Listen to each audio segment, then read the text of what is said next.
We expected this to happen. We knew Rodgers was not going to retire because of the season he had last year. He did have a good team around him.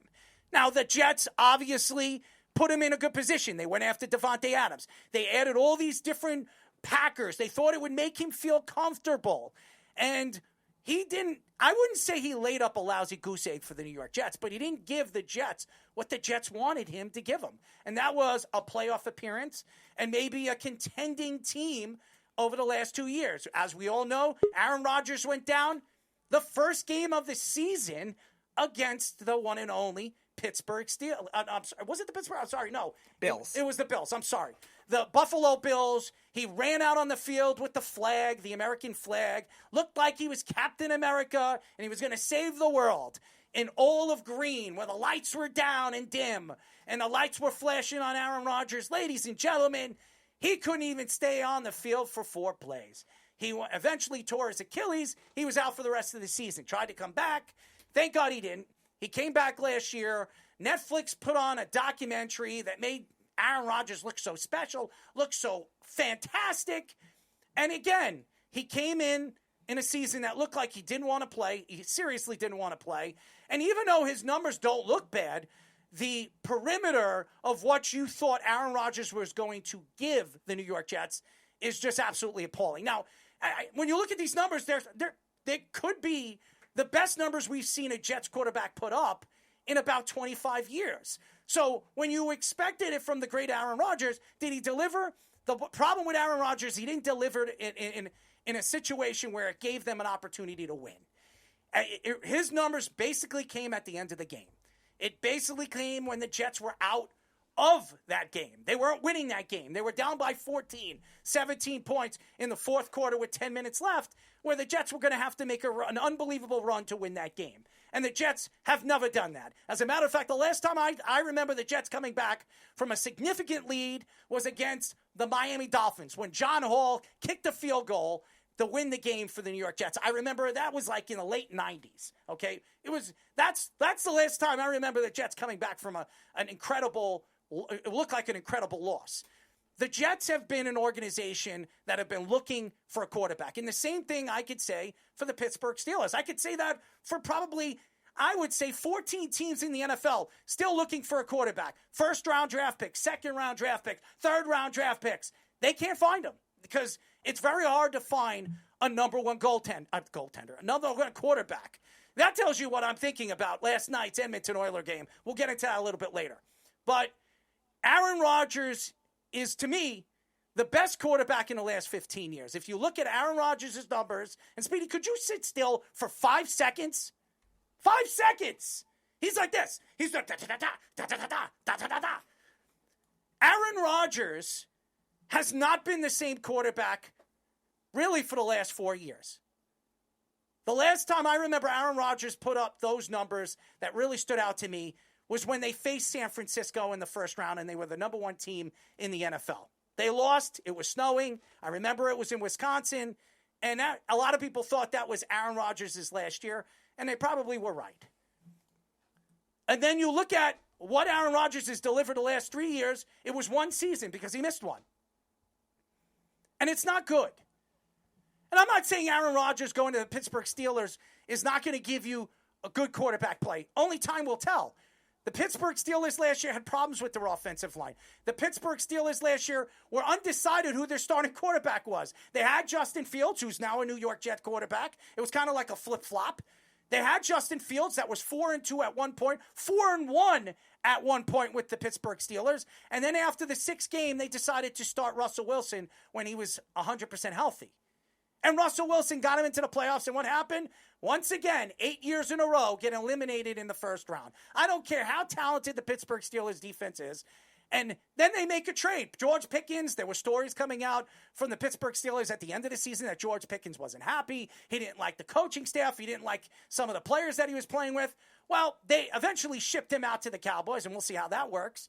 But they added DK Metcalf. They made a trade with the Seattle Seahawks. They get DK Metcalf, and then you heard that Aaron Rodgers was throwing with DK Metcalf over the last couple of weeks. Oh, Aaron Rodgers could be coming to Pittsburgh.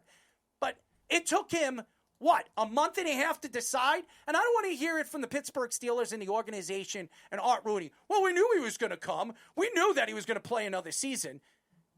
If he didn't, you would have set your team back another season. You made a trade for DK Metcalf. You made all these moves in the offseason to suit your organization to make a run going into a new season. And what did you guys do?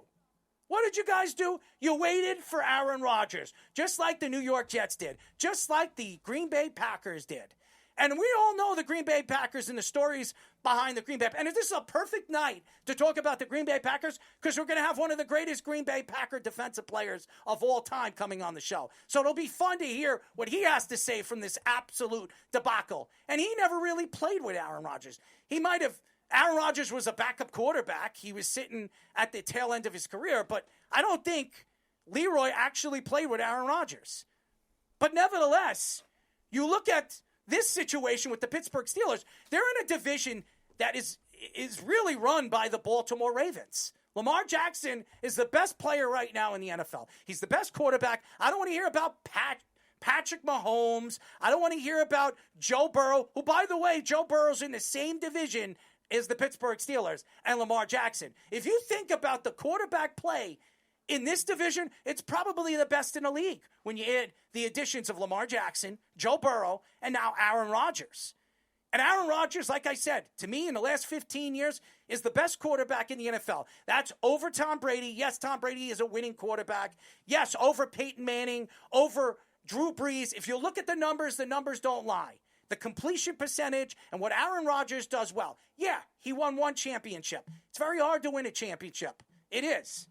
But if you look at what Aaron Rodgers was ranked as a quarterback in the 15 years that he was as good as anybody, it's amongst the league's greatest quarterbacks, greatest players to ever play the game. I look at the Pittsburgh Steelers right now. Are they really going to be fighting for first place in this division? The answer would be no. You add DK Metcalf to this team. Is he that much better than the weapons that they had last year? I don't know. Now, DK Metcalf's a good player. Last year, he didn't have a good season. He didn't. And you spent a lot of money because after you made that trade for DK Metcalf, you paid him a load of money. And DK Metcalf is what, 28 years old now? He's got another good 4 years left in him, if at best. And Aaron Rodgers had his wide receivers. The Jets brought in 2 or 3 wide receivers from the Packers. Davante Adams, you could argue, is the greatest Packers wide receiver of all time. And they still couldn't win. The Jets still couldn't win with Aaron Rodgers, number one guy. They had Garrett Wilson, one of the more young, elusive wide receivers, one of the best route runners in the league. He still couldn't get the ball to Garrett Wilson. And this is what I'm going to say about Aaron Rodgers. There's questions where this team and this organization is now. If this fails for Pittsburgh, where do they go? If Aaron Rodgers gives you just enough wins to get you in the playoffs, you're not even going to be in position to get a quarterback in next year's class.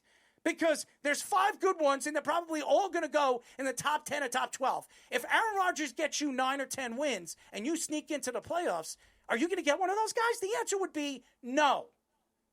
So what does this do for the Pittsburgh Steelers? What does this do for Mike Tomlin? What does this do for an organization that's been craving a championship? This isn't Ben Roethlisberger in his prime, guys. It is Aaron Rodgers, but it isn't Ben. And I'm going to say this, Aaron Rodgers is the best quarterback they've had since Ben Roethlisberger, even with Russell Wilson and Justin Fields. He's the best one, but that doesn't spell anything when it comes to a championship. Aaron Rodgers is at the tail end of his career. Again, when you look at his numbers, on paper, they don't look bad. But if you look at now the traditional new statistics, the PFFs, and the quarterback numbers that you're trying to compare to the great quarterbacks in the league right now, they were amongst the league's top 15, top 16, instead of the top 10. You have to look at these things. And again, I'm looking at the Pittsburgh Steelers, and I'm still wondering, is this the right guy with this team for right now? The problem is they should have taken Justin Fields. But they screwed Justin Fields last year after putting Russell Wilson in when he got healthy because he was the veteran and he won a Super Bowl. And then Justin Fields Fields was bitter in the offseason. He said, you know what? You don't want me. You didn't want me in the middle of the season when I could have taken you to the playoffs and maybe snuck a win into the playoffs, maybe make a run in the playoffs. Well, guess what? I'm going to the Jets. You could go after whoever the hell you want. You're not going to get me. That's for damn sure. And Russell Wilson's happy right now. I mean, Russell Wilson's happy right now with the Giants, and Justin Fields is happy right now with the Jets. As you're reading stories that he is so absolutely happy about Aaron Glenn as his head coach, that his performance has been much, much better in the OTAs, in the practices. He feels like he's going to be a better quarterback this year because he has a coach that believes in him. So that when you hear Justin Fields come out and say that, what does that say for Mike Tomlin, who everybody says is one of the great coaches in the NFL, one of the winningest coaches in the NFL? By the way, in the regular season, but in the playoffs, he lays a lousy goose egg up every single year for 8 years in a row. So what does that say? Aaron Rodgers is not what you call a flamethrower in the playoffs. Go ask the San Francisco 49ers that have crushed him many, many times that they've met in the playoffs. Kyle Shanahan has his number. A lot of coaches has his number. Bill Belichick had his number. This is a problem. And I'm going to tell you this right now. Pittsburgh, on paper right now, is not making the playoffs. On paper right now, they're not making the playoffs. Their offensive line is limited. Aaron Rodgers, the Jets they added so many offensive linemen last year. They added Smith. They added all these guys. Morgan Moses. They added all these guys, these veteran players to play with Aaron Rodgers to protect him. And even when he was in a better situation with the offensive linemen the Jets gave him, it didn't help.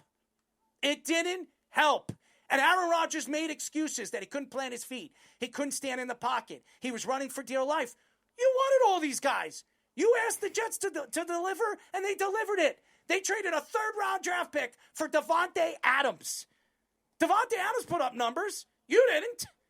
And Davante Adams put up the numbers in the later quarters when the Jets were out of those games.